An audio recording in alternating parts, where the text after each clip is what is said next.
The Nerdbilly podcast welcomes you.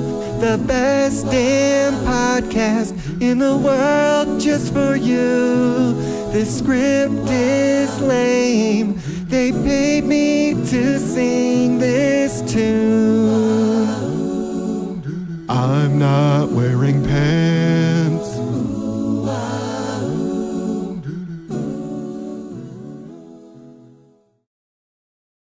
You are now listening to the Nerdbilly podcast, featuring two of the sexiest nerds alive, the dreamy Ed Webb and the adorable Phillip Drayer Duncan.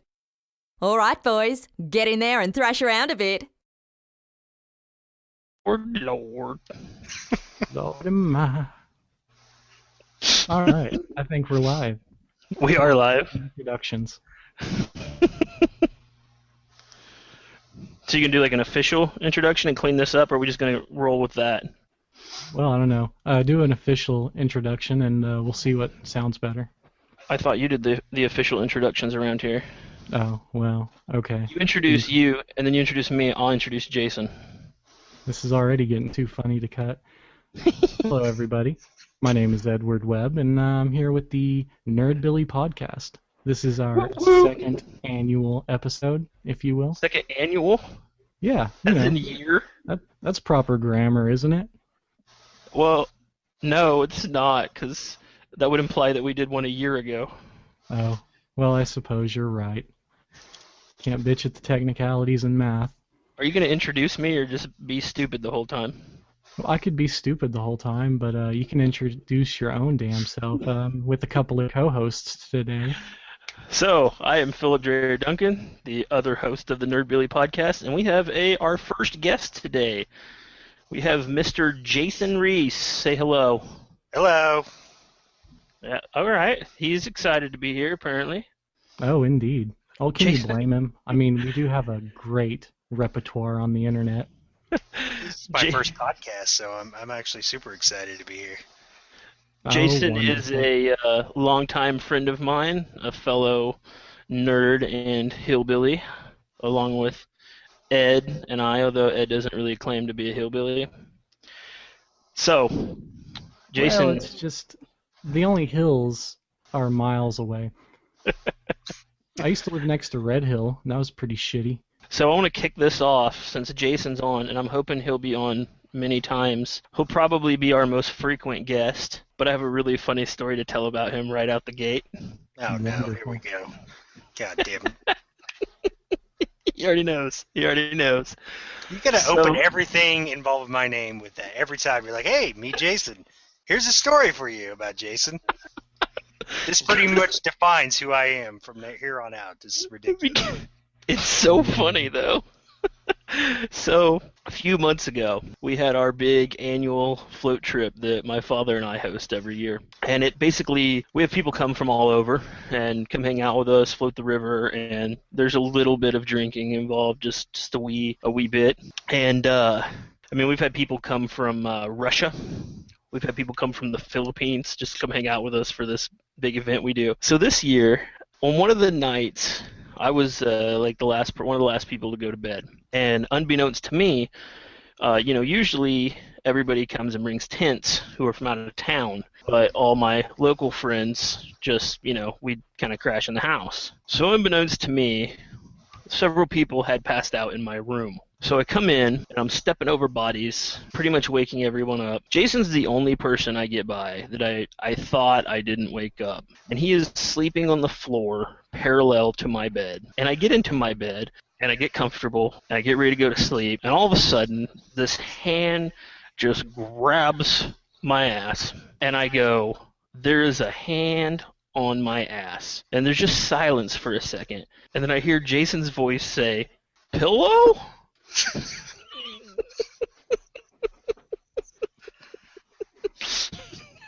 Just for the record, there was a pillow there before I laid down. And you weren't there. Oh my god, that's funny. That's great. So that's how it goes in the hills, huh? So that's your unofficial introduction for Jason. And that defines me from here on out, doesn't it? Thank you for that. It's also worth mentioning that Jason is a phenomenal guitar player and songwriter. And actually, fun fact for those who may have read my book, The Moonshine Wizard: A Fist of Thorns. Several years ago, Jason showed up at my house one night, and he always writes songs. He's written some really wonderful tunes. So one night he shows up at my house, and he says, "Hey, I need some help. I've got part of a song written." And he has scribbled on a piece of paper, probably, I don't know, 8 or 9, 10 lines for a song, and he's already written up his chords and everything. He's already made it up. Really awesome song. So I sat down, me and another friend sat down with him, and we made a full song out of it, wrote several verses, the whole thing. And it was called A Fist of Thorns. It was really good. So that's where I got the name, A Fist of Thorns, from. Nice. So nothing dirty, huh? No, nothing dirty. You just killed the book for me, son of a I'm bitch. sorry. That's great. So- Well, in honor of our second episode, I got a shot of rum here. I was looking for beer in my house, but the only ones I found were like Natural Lights from December, so I don't think those are any good. So I'm going to go ahead and sip on this for a while. Well, I would join you, but my house is now alcohol-free. Wait, what? Yeah, there's no alcohol in my house. Now, is it alcohol-free as in you quit, or alcohol-free as in you drank it all and haven't bought more? Or drink it all. Oh, okay. Well, okay, that's acceptable. I hear an echo. I hope that's not actually recording. It is, and it's you guys. It's because your mics are too close. I'm trying to get further away. What if I You guys in whisper the like same this? room? We are actually in the same room. Yeah. Almost 3 o'clock in the morning. There's people sleeping. Is there? Well, it's not too terrible, so I think we can deal with it. So, something funny I wanted to tell you about. Fun, Just huh? for... So, I'm part of several writers groups on Facebook. Probably 15 or 20 different writers groups. There's a bazillion of them on there. But for the last couple months, there has been this guy trolling all of the writers groups, and he is freaking hilarious. Yeah? He started with, he's been doing basically the same thing. I don't know, he may be serious. If he is, the guy seriously needs to get some help. Oh, is this the guy who always comes on there and says, "Oh, I need help with this book I'm writing," and blah, blah, blah, blah, blah? Yes. Okay, yeah. He comes on and he makes a post in all the writer groups that says, "I need a co-writer. I need someone to help me write the story." And naturally, a lot of people get on there. They, say, "Well, what are you trying to write? What are you doing, and how can I help?" And he says, "Well, I'm writing a fan fiction story about a girl who's in prison." So people try to offer him advice, but he's just a total dick, and it's so funny. I thought I had copied. I was right before we started. I was actually looking because I thought I'd copied down the entire one of the entire conversations, but I guess I lost it. But one of them was a lady gets on there and she's like, "Well, if you go talk to this publisher and tell them I sent you, they will not only publish your story, but they will help you get someone to help you write it." And he just fires back with no. And she's like, "Well, okay then. I was just trying to help." And he's like, I don't want to wait. I want help right now." And she's like, "Well, you don't have to be rude." And he's like, "Fuck you." And she's like, "Well, if you're going to be like that, no, I'm not going to help you at all." And he's like, "Fuck you, Leslie." And God, there's another one I read where he was asking for help, and some girl was like, "You called me a slut last week. Why would I help you? There's no way I would ever help you." And his response is, "Well, enjoy being a fat bitch the rest of your life." So it's gotten so bad that somebody went on Facebook and made a meme of him. For real? That's great. Yeah, actually, I can show you right now. Nobody else can see it, but I can show you. All right. Maybe. Well, Jason, while he's looking for that, why don't you tell us about yourself? Oh, what's to say? Enjoy playing music. Love writing music. Can you I'm see a big, that? I'm a big video game person. I love video games. I love actually- video games too. Jumped back into Skyrim here recently. Still have yet to complete that game. And I'm pretty excited about Dragon's Age. It's coming out here pretty soon. Oh man, me too. That looks awesome. Oh man, have Yes. you seen the stuff on the co-op multiplayer they're gonna have for that game? Yes, I have. Oh man, I'm excited. I mean, if it's gonna be anything like the Mass Effect multiplayer they had on 3, I'm totally in. It's gonna be so amazing. I don't usually play co-op. Like, Shut your face. hey, You're gonna play. suckle my testicles, buddy. You're gonna I don't play. usually play competitive, is what I meant to say, but cooperative is another story. Yeah. Well, I prefer, I'm with you on that, man. I can't stand playing like the Call of Duties and all that stuff. It just gets irritating and old really quickly. But something like if it's like Mass Effect's multiplayer where it's cooperative like that, I don't know. There's something about it. I enjoy the hell out of it though. And I mean, if they're gonna do that with Dragon's Age, I'm fully on board. Indeed. Do you guys know that you've actually played Mass Effect together before? I'll just throw that Yes. out there. Yes, I actually remember that. Along Yeah. with your nephew, cousin person. Yeah. That is, yeah. Did you see it? He actually was one of the ones dumping ice water on me the other day. Yeah, he shouted out something about that's my whiskey or something along those lines. Yeah, because, he's like So- 10, and that's, yeah. Actually, my favorite thing in that whole ice bucket challenge that I didn't catch till long after it was recorded is I get turned around and I was getting ready to say who I was nominating or something, and I'm like trying to get closer to the camera, and I'm like, oh, I'm coming over there. I'm coming is what I said, and the lady who actually owned the pool is in the background. You can hear her say, "Not in my pool, you're not." Oh man, I didn't catch that. That is great. So I come in my pool all the time. Just tell her it rinses out with the filter. So Ed, are you still getting harassed about doing the ice bucket challenge? No, since the 24 hours, the date that it was like supposed to be by is over with, everyone's forgotten about it, much like I figured they would. So all the threats to defamate me on Facebook, they really didn't seem to matter. Which, I mean, I know they didn't. I mean, it's fucking Facebook. Like I told them, I'd like to see that signed and contractable legalness, if that's the phrase. I was just taken aback by it because, you can be nice. You can be like, no, thank you. I appreciate it. But then when you, like, put your foot down, you're the dickhead. So this girl that Jason and I know, we were talking to her the other day, and she told me that she had a heat stroke.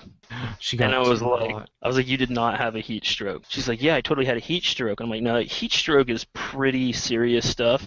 You probably would be a little sick, But she adamant, Jason knows where I'm going with this. Yeah. She was adamant that she had a heat stroke. And I was like, well, what were you doing? She says, I was playing mini golf. Oh, God. Like you were putt-putting. You had a fucking heat stroke while you were playing putt-putt. And she says, yeah. I'm like, well, what happened? She's like, well, I passed out. You passed out? Well, did you, hit the ball in the hole or anything when you passed out? And she says, no, I fell into a bush. She fell into a bush. Mini golfing. There you go, Mini putt-putt. golfing. That's And pretty she had a heat serious. stroke. That's She pretty- said it was extreme mini golfing, whatever the hell that means. Oh, man. I had a heat stroke playing extreme frisbee golf one time. Actually, I just got too hot and had to sit down, but you know how people overreact to these things.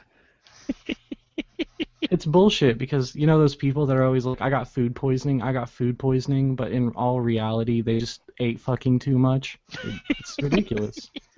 They'll be like, I know that place gave me food poisoning. We sat down there and I was about halfway through my meal and I started getting really sick. And I've worked Got in the kitchens. bronchitis. Oh, Lord. Ain't nobody got time for that. Oh, yeah, aren't we cool staying with the trending videos that have been outdated for like a year and a half? Proud moments are proud moments, man. I think she was Oklahoman. Probably.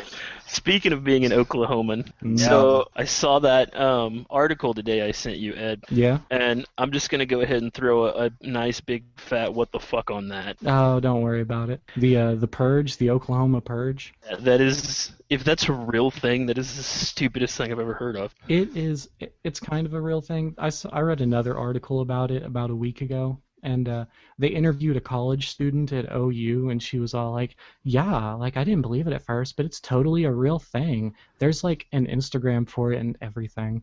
And I was like, yeah, this isn't happening. They're just going to get dressed up and drink. That's all that they're going to do. What is this now? The Oklahoma Purge. Yeah, you know the movie The Purge, you know?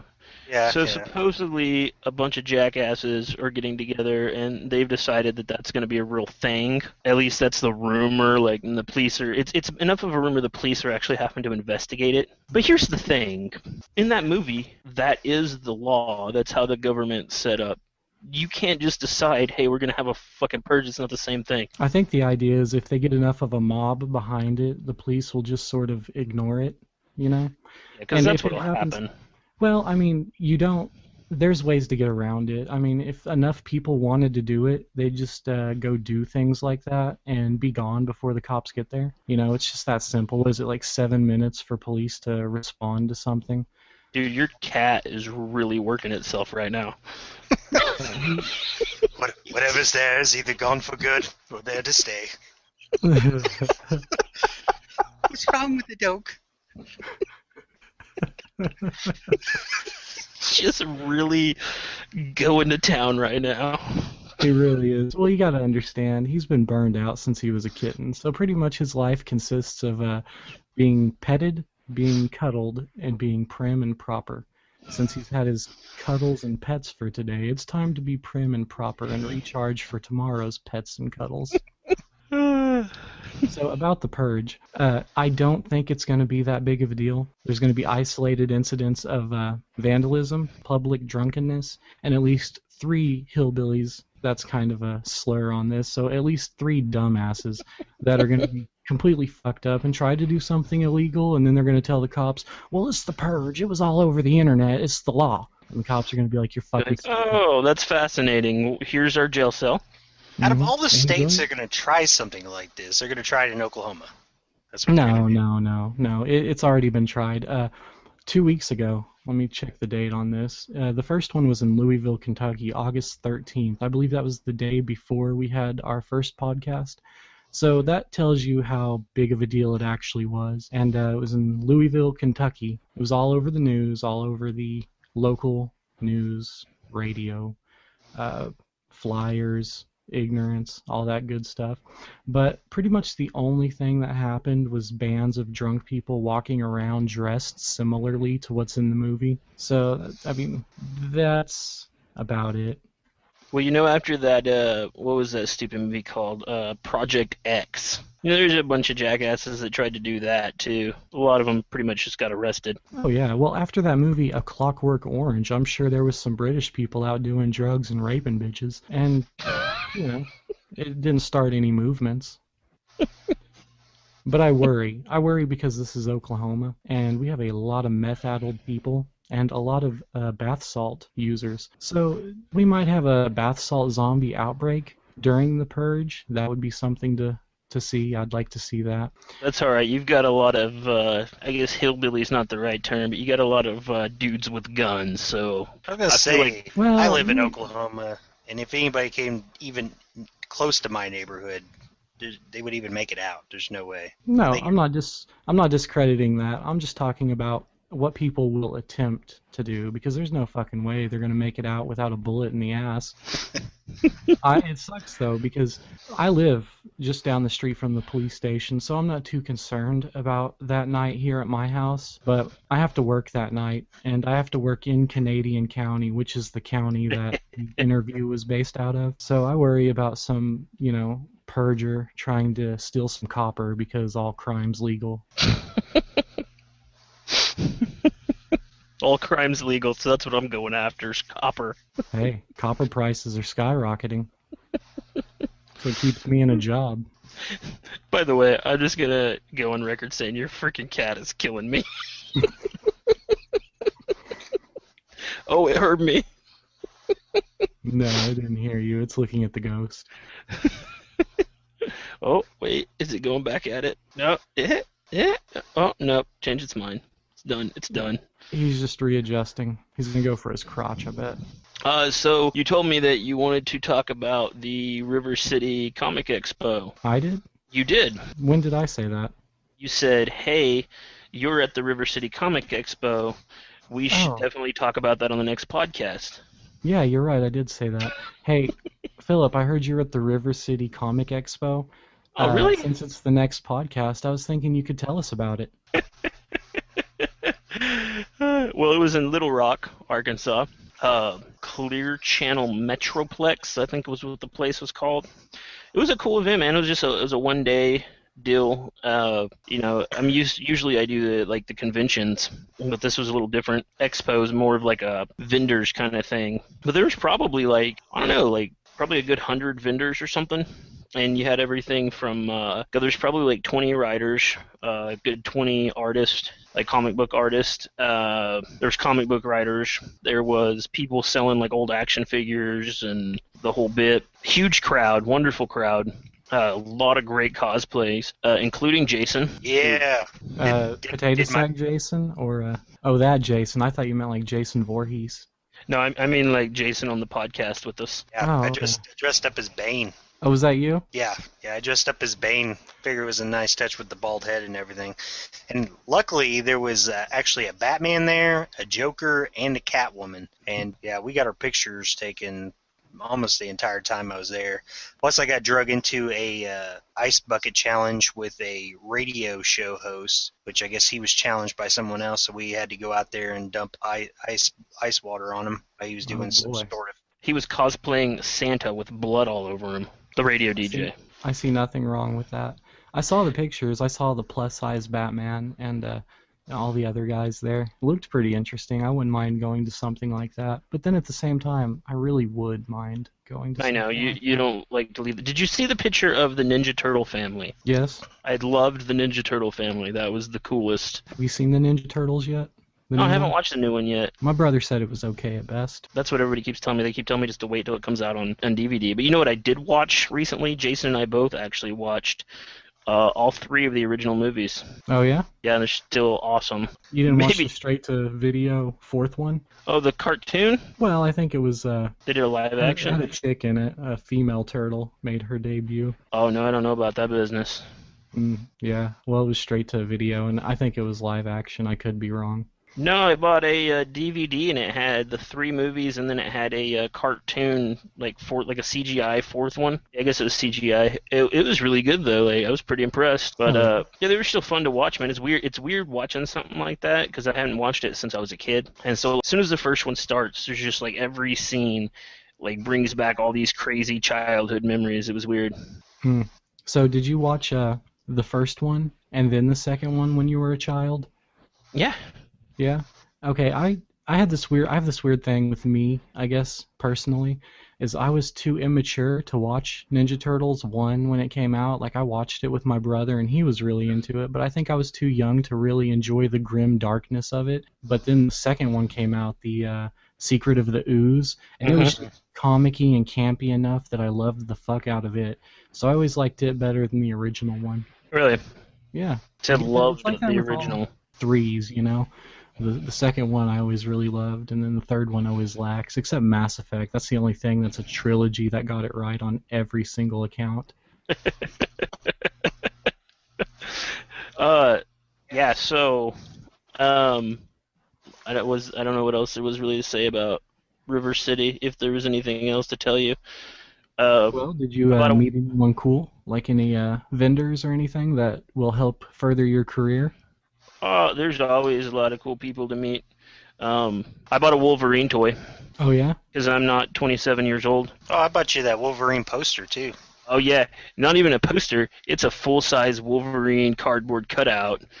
That literally, I have a ginormous bed, right?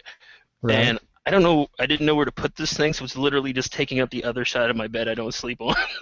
Oh, you're laying down and covered up and everything? I should, that would be funny. But no, yeah, Jason got me this awesome freaking Wolverine cutout.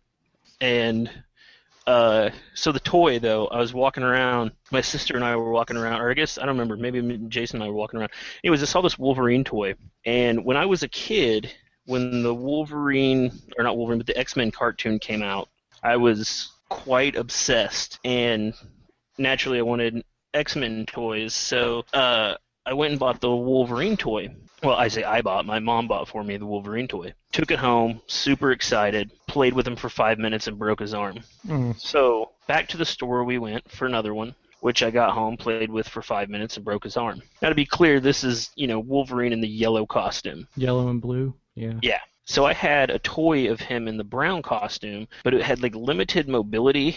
And he didn't have the mask. I didn't have the mask was removable, and I didn't have the mask, which sucked. So getting the one in the yellow and blue costume was a big deal, for a 5-year-old or whatever I was. And so I went through probably 10 of these, every time breaking that stupid freaking arm off. And finally, my mom cut me off. She was like, "No more. I'm not buying you any more of these." So like, I tried to tape the arm on, but then it just kind of sucked. And so pretty much for the majority of my childhood, I did not get to have a toy of Wolverine in the yellow and blue costume. And I think I'm still damaged from that. Yeah, you think you're like mentally scarred from I being think that cut off? mentally freaking scarred me. No, but I was at the expo, I'm walking around, and I see that Wolverine toy, and I'm like, oh man, I should buy that. And sitting right beside it is the Gambit toy, which I also broke. Not the arm, the leg off of. I literally played with a Gambit with one leg for most of my childhood. From Toy's Story. And the Archangel I broke the wings off of when I was a kid, so I bought all 3 of them. You're really rough on toys, weren't you? I was pretty serious with my action figures. Got real. Who the hell is texting me at 3 o'clock in the morning? Well, they are action figures. They're supposed to be able to keep up with G.I. Joe. I got a rant from Brandon about what I should talk about on the podcast, but I don't think it's going on. I don't think we're going to talk about that. Well, let's give a moment of silence. We'll let you do the rant, and then we'll give a moment of silence, and then we'll cut it. Okay, so moment of silence now. It's probably not getting cut, by the way. I'm probably not going to tell it then. Well, fine. Fuck it. I'm almost curious what the hell it is. What is it? I am curious, and so is our listeners. This is the internet, my friend. Let's hear it, Phil. That's... Howard Stern can say whatever he wants, so can we. Yeah, no. All right. I didn't think this was the Big Vagina podcast, but that's cool. This podcast coming. I had a yellow Wolverine toy when I was a child. We got it at KB Toys. And I didn't break the arm off of it. I had it for many years, actually. I had it long enough to where the paint wore off of it, and I eventually ran it over with a lawnmower. Oh, you know what? That actually reminds me, Ed. Fuck you. Oh. You guys remember the X-Men toys that had like the projectors in their chest? Did you ever get one of those? I do. I remember those. I hated them. I had a Wolverine that had like the project. You hated it. I did. Why? Were they like the foot-tall plastic toys? Yeah, they were like, I don't know if they were a foot, but I'd say that they were probably, 9-10 inches or something. But they had like this projector in their chest and like projected pictures in the dark on your wall and stuff. Yeah, the only thing I didn't like about it was too big to play with the other X-Men. I mean, I guess if you had you wanted giant Wolverine. Yeah. I didn't have many X-Men toys. I think the big thing whenever I was younger was to have the Terminator toys. Oh, I've never seen Terminator toys. Oh yeah, they had the liquid what was it, T-1000 that would actually explode, and then you could like put them back together again. And then the the original Terminator that Arnold played, like they had like a spot on the top of the head where sunlight came through and it actually turned its eyes red. Oh yeah, I remember that. Hey, speaking of old movies, Jason, since you're on the podcast and you weren't on here last time.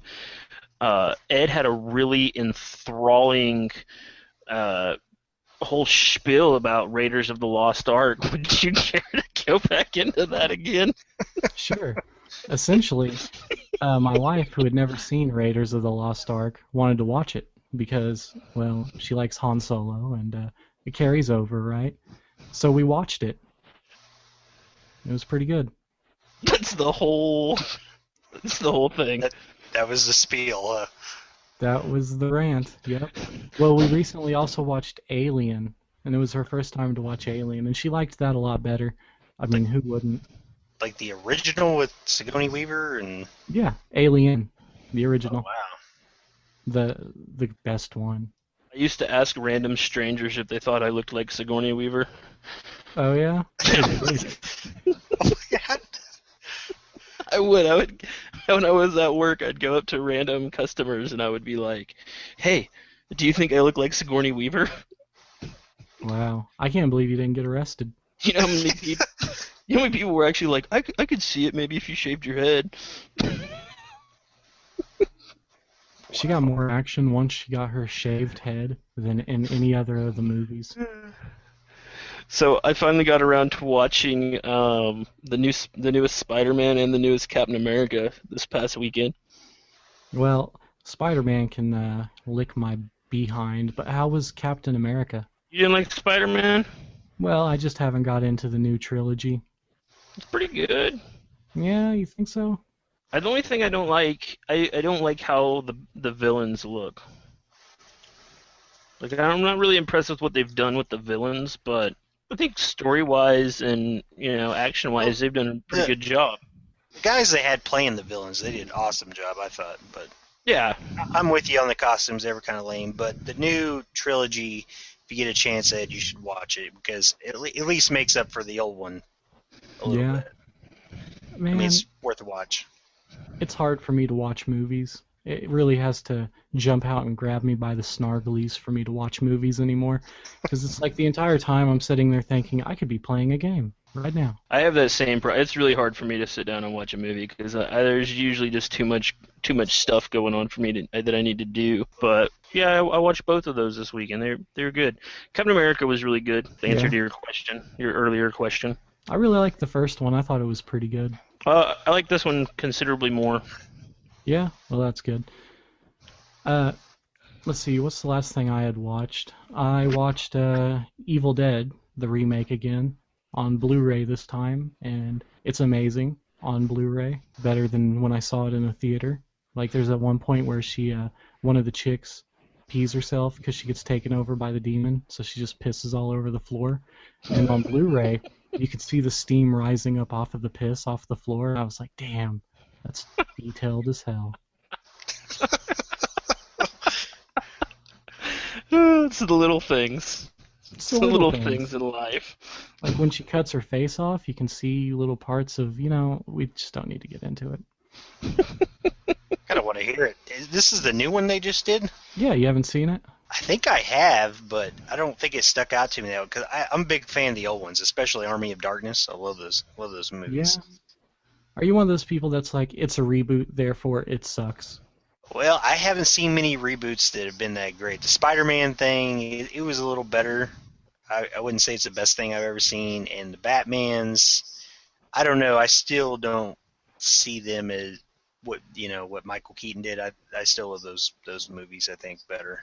Well, I can agree with you on those. I think the first Tobey Maguire Spider-Man was like years ahead of the live-action still picture Spider-Man that came before it. Probably not as good as any of the cartoons. As far as Evil Dead goes, people talk shit on it simply because it's a reboot, but it's awesome. Like everyone's like, I want Bruce Campbell in it, but you really don't. He would be this creepy old perv hanging out with teenagers who would all get killed if he was in the movie, so you really don't want him in it. It would be like that one Bruce Campbell movie where he was a creepy old perv. I agree.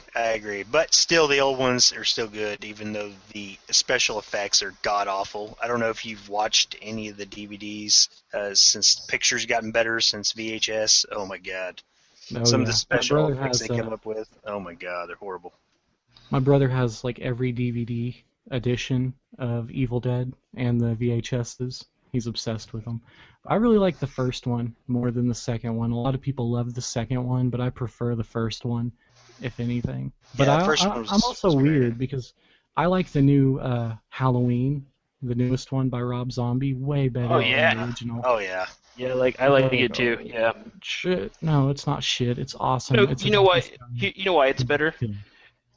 The reason it's better is because if you look at the old Halloween movies, Michael Myers just pretty much walks places and stabs people. I feel like if there's a dude walking towards me with a knife, I might run, and then you just get away from him because that's.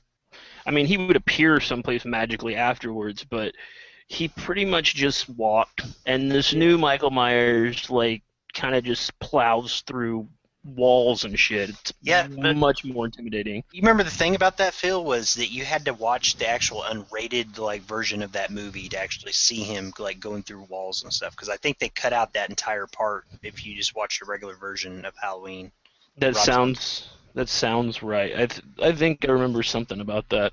Yeah, they like cut out like a big chunk of that movie, and like the coolest part of it was when he was like plowing through the walls and hits the girl off the side of the second floor. Yeah. And you didn't actually get to see any of that actually happen unless you were watching like the unrated version of the movie. Nice. Such a good movie. Yeah, actually dug it because I don't really like. I'm not that into horror movies because I just get bored with them. Because Wow.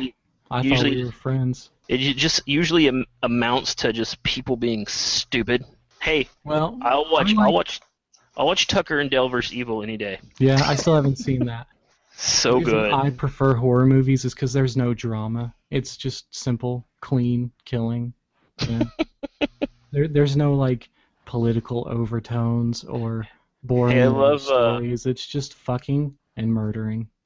I love Slither too. That's up there for me. I have not seen that. Oh I saw man, Splice, but that's You should- clearly different. you should do Slither. It's Nathan Fillion. It's good. Nathan Fillion. Yeah, And the new Nightmare on Elm Street I thought was amazing, but we I can haven't get on watched horror it. Movies. It's awesome. Yeah, you have. have I? Yeah, we watched a really shitty version of it though. Oh, Oh, We need to rewatch that though, because I think it would have been better. I don't remember. I may not have been sober. have you guys seen the Hatchet movies? Hatchet. I don't think so.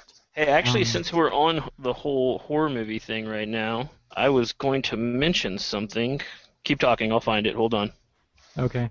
Well, Hatchet's awesome. They're fairly new-ish, and there's 3 of them, and it's just old school slasher. And Nice. it takes place in Louisiana, and it's a bunch of hillbillies. I guess there's no hillbillies in Louisiana. I guess it's more like, Baton Rouge rats. I don't know.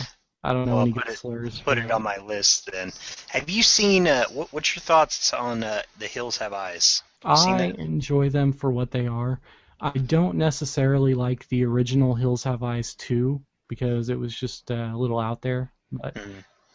I think it's cultural with the times. So a lot of those older movies would be easier to stomach if I didn't experience any of the newer movies. Like Texas Chainsaw Massacre, I Yeah. enjoyed. I thought the newer remake of it, 2003, I guess, was a better movie than the original one, even though there's all the nostalgia behind it. And Friday the 13th, the new one, was good, but the dickhead, the douchebag rich boy, he just turns me off from the movie. He starts talking and I just zone out. I'm like, this sucks. I hate this douchebag. If I was here in real life, I'd kill him. Wasn't the guy that they had playing Freddy Krueger in that one? Wasn't he the same guy that played in that superhero movie? What am I trying to think of? The Watchmen. He played what was it, Rorschach? I wouldn't know. I've never seen that. You should watch that. I think the guy that plays Rorschach in that, I think he is the same guy that actually plays Freddy Krueger in the new Nightmare on Elm Street. I'll check that out. I'll look into that. Plus, I know that- Watchmen is actually a pretty good movie. It got a lot of like bad reviews and stuff, but I thought it was pretty good. I've heard mixed praise. One of the cool things, though, about people who were in other things is Hatchet 3, the newest one, has a... Okay, the guy who plays the main villain, the main bad guy in that, is Kane Hodder. He was Jason for like Jason 6, 7, and 8, and then they changed him out. Well, then the guy who plays the new Jason... No, not the new Jason. Freddy versus Jason. You guys see Freddy versus Jason? I did, yeah. Okay, well, the guy who plays Jason on him is the main SWAT guy that's trying to take him down. So it's like Jason versus Jason, and it's awesome. All right, so I got a thing from a friend the other day. A guy who writes reviews sent it to me. Sent it to me. A friend of his who makes movies apparently is having something of a hard time. I don't really know what's going on, but he directs low-budget horror films. So if anybody is into low-budget slasher flicks, I guess, his movies are Homicidal Maniac 1 and 2. And then I guess they have a DVD of short films, and it's through, I had it just a second ago, Zoltarian Entertainment. So if anybody's feeling hospitable, that's not the right word, not hospitable, charitable, and you like low-budget slasher films, look up Homicidal Maniac 1 and 2 and by Zoltarian Entertainment. And this guy could use some help. So, yeah, I'm going to buy them. I love low-budget horror films. I understand they're cheap. I haven't actually gone to buy them yet, so I don't know what they cost, but I was going to buy them and check them out. Hell yeah. Silence. Yeah. Why did it get silent? We're going to have to bring the energy level up. Just hit like a... So I tried to get Ed to play fantasy football with me this year, but he wouldn't go for it. No, sir. I told him it was like Dungeons and Dragons with real-life people, and that still couldn't sell him on it. No, because I can't get enough people together to play Dungeons and Dragons. I'm not going to settle for the jock version of it. So, favorite thing, though, about fantasy football are team names. Yeah? What's your team name? I have the Philanthropist and Phil's Pants Party. And Phil's Pillow Party?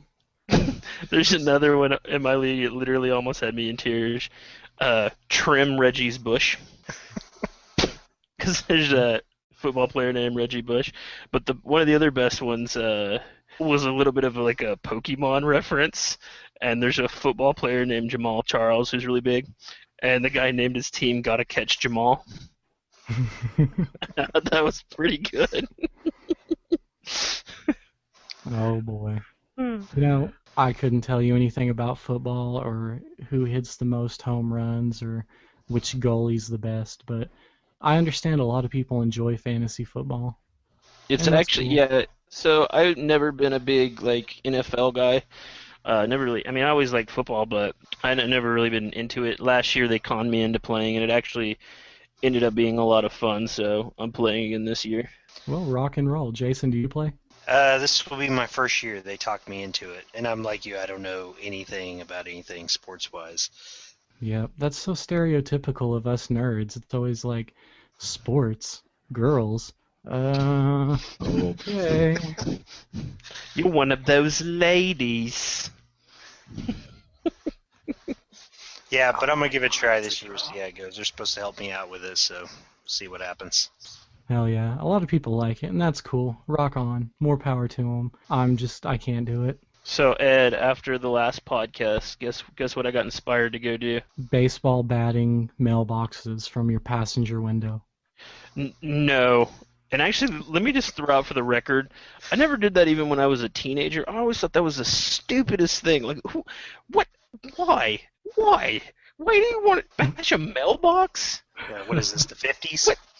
Do you not have guns or something? You can go shoot in a field? You want to bash there's not always mailbox? a field, but there's always a mailbox. Oh my god, it's so stupid. You know what was funny, though, is I remember some people I knew whenever I was a teenager, and kids kept bashing their mailbox, right? So they built this, like, really nice, like, enclosure for it so it couldn't get bashed, and the kids apparently decided they weren't going to be beat, so they must have wrapped a chain around it or something and just ripped it out of the ground completely and stole it. Nice. Talk about being dedicated. Yeah. Good thing they didn't put that much dedication into their homework. Well, what's homework going to do for you? To this day, I do not use geometry on a regular basis. I give you that. I try not to add things as much as possible.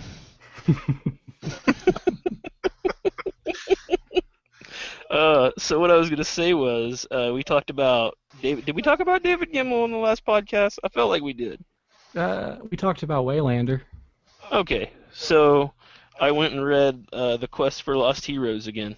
Oh, I love that book. Oh, it's so good. I was supposed to do a midterm over The Two Towers in the 10th grade, and instead I did it over Tale of Quest for Lost Heroes. And, so good. I was very graphic about some of the things that happen in it, and the teacher was like, well, you're going to get an A because it's really well written, but do you think that the subject material was really what you should have done? It's like, well, there is no raping, boobs, or kidnapping in any of Tolkien's books, unless you count the two Hobbits, and I don't.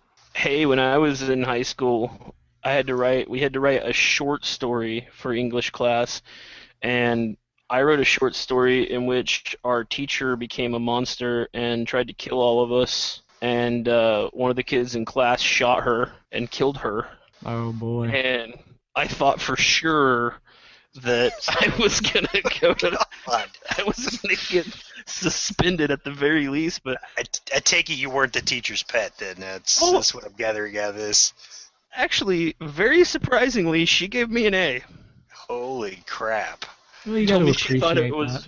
She told me she thought it was very well written and creative. Oh my god. Dude, I had to write a paper one time, 2,000 words. Right, they wanted us to write, what would we change about racism, what we learned from the Holocaust? Wow, that does not sound fun. Yeah, right? I could sum that up in a sentence, and I'm supposed to come up with like 2,000 words about, okay. You know, I did I wouldn't have done somebody's homework for them because that's not cool, but if I had done somebody's homework for them, I might have written a paper. It was like a 10-page freaking essay about Romans' view of love and marriage versus the view of love and marriage in the United States. We're going to talk about having to pull some stuff out of nowhere. Dear really? God. Is it modern Romans or like Boy Lover, Sistine Chapel Romans? No, like Boy Lover, Sistine Chapel Romans. Not even the same time period, but okay. Yeah, the Sistine Chapel is not.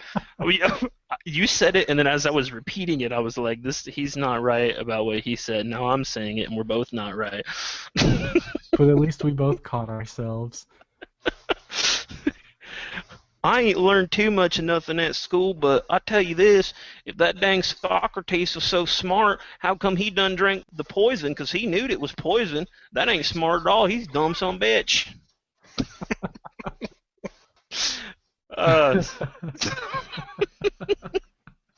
Yeah, that's right. I just made fun of Socrates in a hillbilly accent. That's talent, is what that is. That is great. You should be commended for that. Damn Socrates, thinking he's so smart. So all chattery up on that tree. All chattery up in that tree. Wally nuts blasted the tar out of him.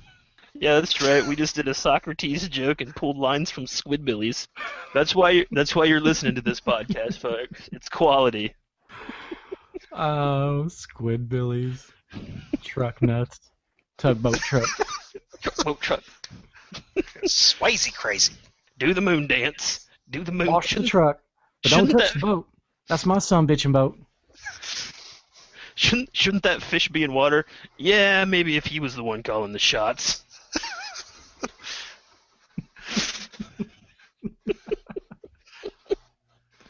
Oh my god, that's one of my favorite shows. So good. I love it. Rusty, touch your wiener. But I don't want to go to heaven, Daddy. I want to stay down here with you. So, Squidbillies. That was a really good rustle. Was it? I thought so. This rum has got me sweating like a whore. Careful, your cat will get a hold of you next. Oh, he knows I stink. He knows I don't taste good. I had a major accomplishment in the writing world since the last podcast. It's very, very exciting. I feel like I've made it now. Yeah? Yeah. To be recognized? Yeah, something big happened. What is it? I got a Candy Crush invite on Facebook from my publisher. I feel like that's the sign that you've made it. Wow. Well, more power to you. I did have another short. I had a short story release. I don't know if it was out from the last time we did the podcast. Zev Moon, the sci-fi werewolf story. See, I thought that looked really interesting, mainly Yeah, because of the guys in the armor on the cover. Yeah, I liked that cover they came up with. That I thought that was cool. Very I pleased. like how you have nothing to do with any of your covers. You're just like, yeah, that's okay. Some of them I Whatever do. they did. Some of them I do, but I've been really lucky, really pleased with all the covers that I haven't had control of. They've all been really wonderful. Indeed. I actually have Assassins Incorporated right here. Oh, look at that! Awesome. Yeah. It's quite the cover. The first thing I noticed was like, that looks like a robot's eye right there. And then I read it and I was like, oh, he does have a robot eye. Spoiler.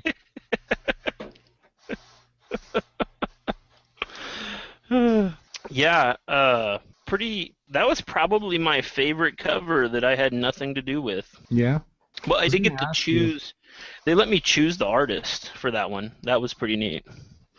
Because normally, in most publishers don't even let you do that, but I did get to choose, and I was floored when I saw that. What's your least favorite cover that you had nothing to do with? It would be hard to choose one because I've been very happy with all of them. Which one do you like the least? Well, I mean, I feel like that's what you have to say for marketing reasons. And Yeah, well, it's a you're right, move but of me to even bring it up. that's still my honest answer. It's probably the one in my back of my bald head on the front. Well, that one was from actually ours? yeah, but that one's been redone, and that was me. I had control of that cover, which is why it turned out so awful. But I now wouldn't it's say awful. I think that in 30 years, when people find your stuff at a thrift store and they're like, "Look at this! It's an original print of Phillip Drayer Duncan. Look, see that back of that head? back at Jason's head.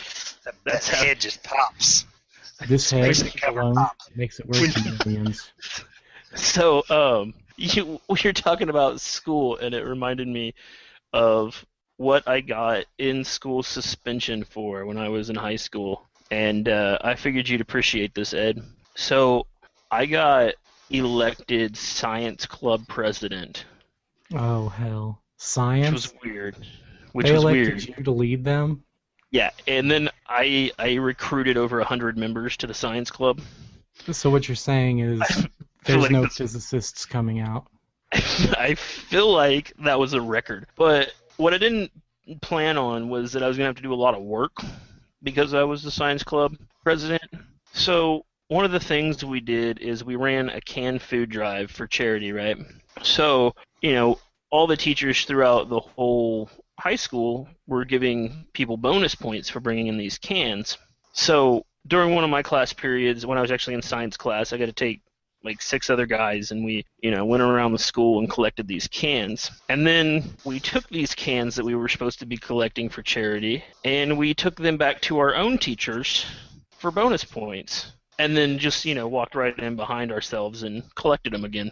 So the sad part here is, like, I honestly didn't actually run that scam on any of my teachers myself, except for one. And I did it as a joke because she was kind of young, and I thought she would find it funny. You had a crush on her? No, she's just Picking on the young I don't- girls? Is that what you do? yeah. I figured she would. I figured she had a sense of humor. I was wrong, and it wasn't so much that she didn't have a sense of humor, is that she didn't get that she was being messed with when I walked in there with 100 cans, and then another guy walked in right behind me with another, and they had other kids' initials on them and shit, So she proceeds in the middle of her classroom. Every student in there is like, holy shit, she is actually counting up all of those cans and writing our bonus points down, and I'm like, she's really believes this is a thing. I look at the guy beside me and kind of shrug. We're like, let's ride this out. As we walk out the door, the other... That's where the ISS comes, is where he makes the decision. Let's ride it out. Right? So as I'm walking out the door, the other guys who are coming along behind us, supposed to be collecting cans, they have a huge cart with over 1,000 cans on them, and they push it in there and say, she's like, oh, are you guys here to collect cans? They're like, no, these are the cans we're bringing for bonus points. and she starts counting the cans off of their cart, and there was literally probably 1,000 cans. And I don't Wow. know how far she counted, but yeah, I got in a lot of trouble over that ordeal. Wow. Why you? Because you're the fall guy? Yeah, well, I think the word ringleader was used. I'm not sure. Well, you are the science club president. So my science teacher was super angry, but at the same time, she told the principal she would handle disciplining us herself and didn't want us to get suspended. So, the in-school suspension. Well, they gave us in-school suspension anyways, and then she punished us. She made those of us that got caught sit in the front of the room and copy out of the textbook while they played with, like, race cars behind us, and she laughed all day like a maniac. But she got her real revenge at the end of the school year. We were supposed to be involved in this Missouri stream thing, and one of the other guys was supposed to be heading that, and I didn't really keep track at all. I didn't care, and I guess he did some of it, but not really as much as he was supposed to. Well, we get called to her classroom, like the calls from the intercom. They're like, you need to go see this teacher, you know. So me and him run down there, and she's like, hey guys, you got that meeting this morning. And we're like, what meeting are you talking about? So you're supposed to go down to Pineville, and you guys are supposed to be speaking in front of a group about our efforts on Missouri streams. And I'm like, I don't really know what the fuck you're talking about. She's like, well, you're the president, so figure it out. And we're like, seriously, who are we talking in front of? And she's like, oh, it's just a couple of people from, you know, these little groups. It's not a big deal. They're going to donate us some money for our science club because we did this. So just go down there, you know, say a few nice words, and they're going to give you a check. It's no big deal. If they want you to actually speak, here's a folder that's got all the information in it. You know, so I guess the part I guess we actually did what we were supposed to do. I just didn't know about it, and the other guy didn't really know as much as he was supposed to know either. So we were like, okay, whatever, no big deal. We go jump in his car, we drive down to the river where this is happening, and get out to find ourselves standing in front of like 100 people. Missouri Conservation's there. All kinds of scientists from different universities, and I mean, it was like a big deal. That's great. I could just see like a deer in headlights. So I'm like, holy shit. And the other guy's like, he's like, what do we do? And I'm like, open the notebook. Open the folder. She said she had stuff in there for us. So he opens the folder, and it says, ha, ha, ha, ha. And so we get out in front of, I mean, there was like state representatives there. I'm talking like 100 people, and they're like wanting us to give a speech. We're supposed to give a big speech, and we just had to wing it. We had to write it out, so to speak. Right all the way down. But at the end of the day, they gave us a check, and we got to go on a field trip, so I guess it was worth it. But we walked back into that classroom after that meeting, both just fuming mad, and we storm into her class. She's in the middle of class. She turns and looks at us and just dies laughing, like can't get a straight face for like 20 minutes. So I guess she got her revenge in the end. That's great. You got to appreciate a teacher who's willing to crucify their students. Nothing teaches a lesson like a public shunning. God, I was surprised they even gave you the check. Wish I had actually seen a copy of a video or something of that speech. You know, they were That would have been great. they were a little hesitant. I mean, we kind of had to, you know, kind of pry it out of the guy's hand. So, Edward, are we at the where are we at time-wise? About an hour-ish. Is that where we want to be? Well, are you guys tired? Are you wanting to end this? Are you hinting at getting out of here? No, I just thought I thought we were shooting for an hour. You want that to was do the an goal. hour? That's fine. Did you want to do more, Edward? Hour and a half's good with me. So, you want to ramble for another 30 minutes? I'm easy, okay? I'm like Well, I know that. Yeah. Yep. So, I mean, I'm here, man. Last night I dropped the ball and fell asleep. I woke up like 3 hours later in my chair, and TV was still going. I was like, oh, son of a bitch. Yeah, Phil was sitting here. He's like, oh, his phone says he's on. Wait, now he's off. Wait, now he's back on. Yeah, Yeah. it was weird, man. because I pulled you up on Facebook to message you there too, and like on the side it'll say if somebody's on their mobile. So like when I first got on there, it said you were on your mobile, and I sent you the message. I was like, well, let's wait a few minutes. So I waited like 10 minutes, and I was about to give up, but then I looked over and it said web, which meant usually is supposed to mean you're on your computer, and I was like, oh, he must be getting on his computer right now, so let's just wait a minute. And then after like another 10 minutes, it said he's been away for 10 minutes, and I was like, well, what the hell is that? And then all of a sudden it said mobile again, like you were on. I was like, is he having technical difficulties? I was finally gave up after like 30 minutes. You should have called me. You can call me anytime you need to get a hold of me. Feel free to call me, because that would have woke me up. The reason it probably showed I was online is because my phone activated to tell me that I got a message from you on Facebook. Oh, yeah, probably so. Then it took like 5 minutes for it to go back into sleep mode, but then, you texted me again, and that showed it. Yeah, you're probably right. I was probably doing that to myself the entire time. Yeah, and you were probably cussing me like I'm some bastard. I mean, I tried to stay up. We had a lot going on yesterday. We moved our house around, and then, expended a lot of energy yesterday. So I think the last thing I remember, it was about 12 o'clock, and I was like, okay, well, I'm going to put on Mythbusters because there's nothing much else on. And it just played through Mythbusters on Netflix as I slept in the chair, I guess. I woke up at, 3:30. 4. I was like, oh shit, I'm going to bed. See, now you're making me tired talking about going to sleep. Sleep. You got a cardboard cutout of Wolverine. I would love to have a cardboard cutout of myself. I think that would just be the coolest thing in the world. That would be cool. I wonder if we can get those somewhere. I'm sure we can. I should get one. I want one. It'd be really good if I got a cardboard cutout of myself to take to conventions. It's just no logos or anything, just a cardboard cutout of me to put right behind my table. You'd be like Richard Castle or something. Just have the sunglasses on. Yeah, like have me in a suit. Have get like two of them, one with me in a suit, and then one with me in like a really awkward like cowboy costume or something. Chaps and everything. That like get extra copies, and when people aren't looking, go push them behind their tables, Right. That'd be great. See, what you could do is just completely dress like you normally dress, but then get a guy who has a similar build to you to dress completely pretentious and douchebaggy, and see who like mistakes him for the author. Just both of you sit at the table silently and see how many questions get passed towards him.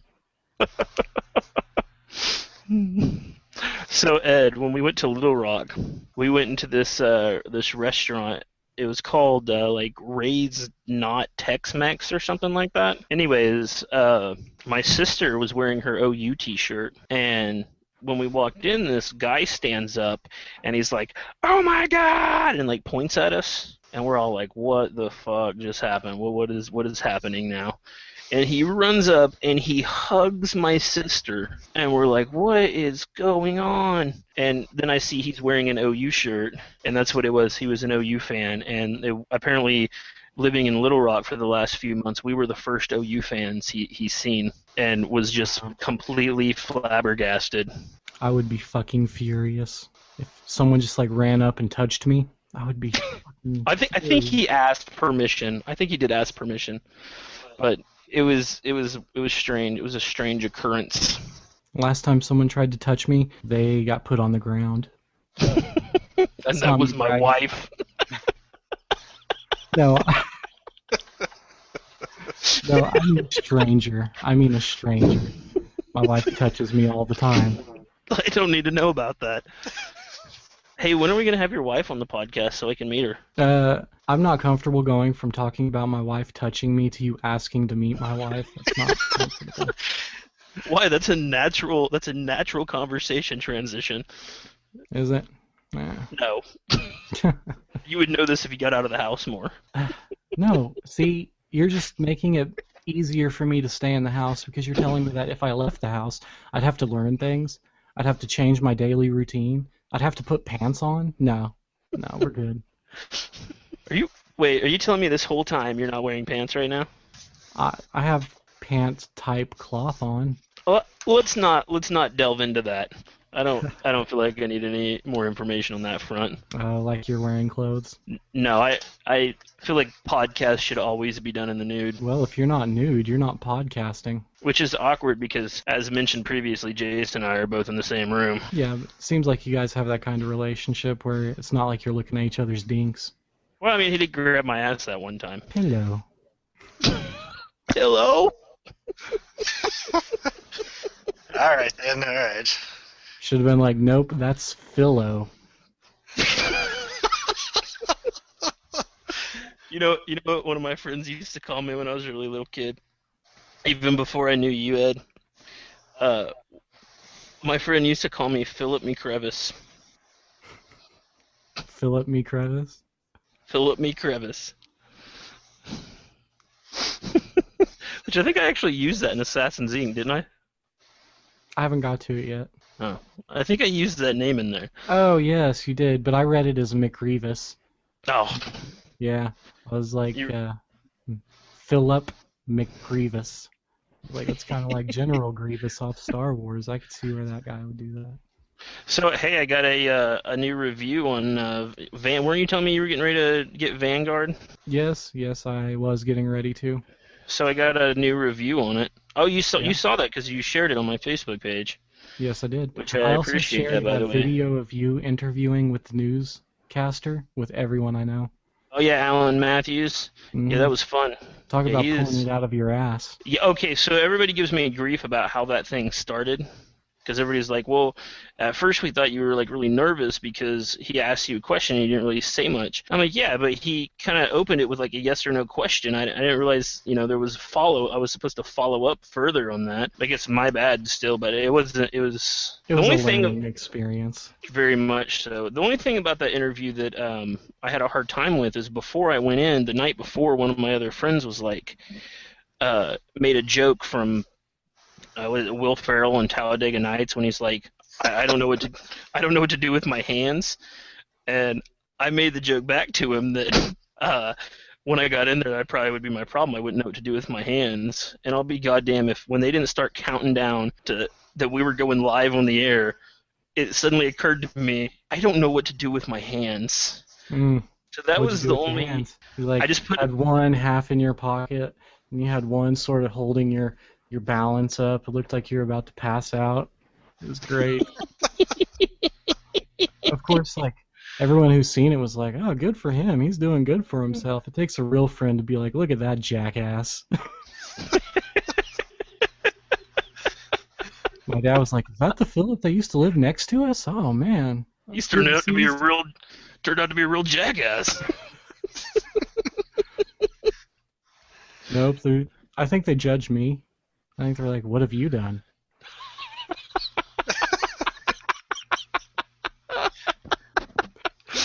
Like you clearly grew up with people that did something with their life. What have you done? So it's terrible. So you started a podcast. Yeah. I actually have several podcasts going on. So I'm gonna read this. I'm gonna read this Vanguard review that I got the other day. Yeah. You just did told you read me. it? Was that a question? Yeah, go for it. All right. Phillip Drayer Duncan's post-apocalyptic thriller introduces us to a hard-boiled loner badass with a conscience, a hammer-wielding dude named Van, short for Vanguard. He's got that name because that is exactly his function for a small cave-dwelling society holed up underground near his home. He is in their world but not of it. Van and the cave dwellers have a nervous, albeit mostly trusting truce. Their peace-loving ways make them particularly vulnerable, and it salves his scorched soul just a little to help them. And since they benefit from his services, they reciprocate in their way. It's symbiosis. I can't talk. Sorry, I'm reading this on a cell phone, and it's kind of small. Can I make it bigger? Oh, hey, I can. but now it doesn't all fit in the screen. It's symbiosis in a shattered world. Several years after the fall began, the end of the world as we knew it. In his desolate world of technological setbacks, bullets beat gold in value, and the rebuilding of society is still shaky-legged infant. A sort of future western minus the laser guns morphs into a sci-horror adventure with mystery, twist, and brain-bending answers. This tech-challenged society plagued by lawlessness as well as the sheer struggle for survival find itself in even worse shape when the mysterious hellhounds, Jesus, I can't talk, a vicious band of animalistic but anthropomorphic, God, I can't even talk at all. The sites of their slaughters are veritable outdoor, I don't even know what that word is, I'm dumb, abattoirs with gore-soaked ground and the scattered litterings of body parts. What the fuck are these things? Slavering demons or lycanthropic threats? They are not what they seem. Even when Van strips away the first layer of mystery, he is left with more questions than answers, and though he does not know it, they are still more than they seem. But how so? The perusal of this short but bloody and action-packed novel will bring you and Van all the answers you collectively seek. It's fast-paced, rich with colorful characters, skillfully story-dense in a small page count, and laced with exuberant creativity that is part and parcel of Duncan's unique voice. That was unique voice. That's quite high praise. I was pretty stoked about that review. This is very good. In fact, I need to hunt this dude down and just have him write the summaries for my books, because that was amazing. Yeah, and if you get him to do the podcast descriptions as well, that'd be cool.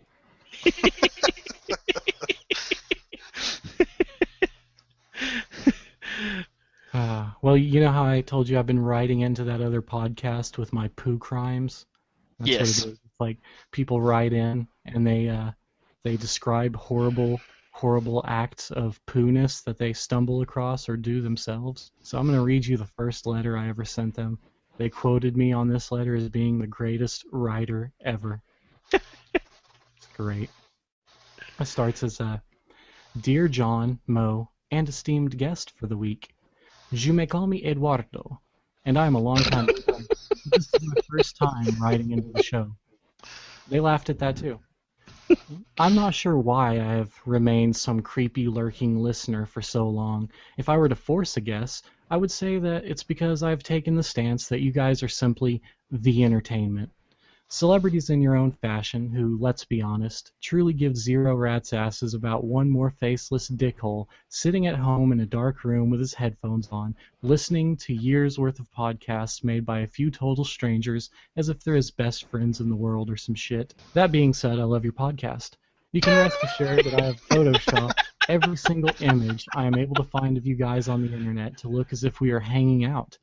I was once told by my therapist that this is an unnatural kind of enjoyment that I take in our weekly antics together. So I fired that bitch. She was a mouthy twat with saggy tits, and we don't need her negativity, do we, guys? As well, I will never forget that day we spent together at Whitewater Bay last summer. It was magical.